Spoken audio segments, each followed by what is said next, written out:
In this video, we are going to cover how to enable and view Git Activity Reports in Jigit. To begin, from your Jigit project, go to the project settings in the bottom left. Then go to the Jigit plugin config. And from here, you want to go to the Git Activity tab.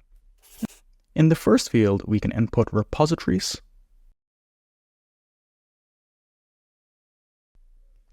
Okay, so these are the repositories that will be included in our Git Activity Report. So the first option for pull requests allows you to show opened and merged pull requests within the time period specified in the Git Activity Report. The pull request statuses will allow you to show the total open and inactive pull requests. This option allows you to configure how many days a pull request should be inactive before it will show up in the relevant section of the Git Activity Report. The commits toggle will allow you to show new commits made within the report period.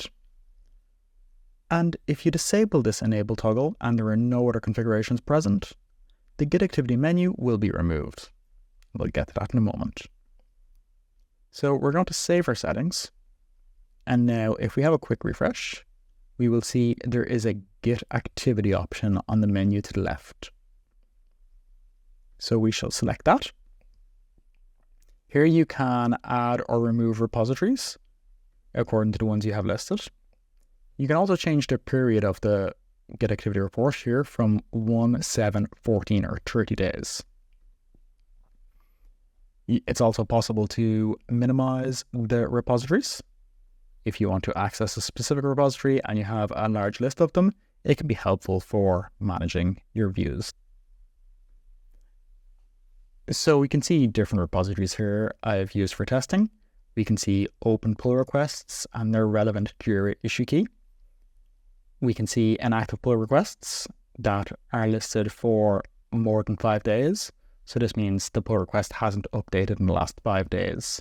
And you can change this in the settings as mentioned.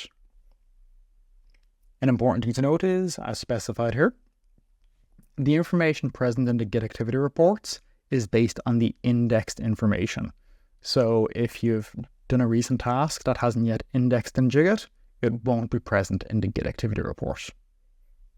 And that's all you need to know about setting up your Git Activity Reports in Jigit. Thanks.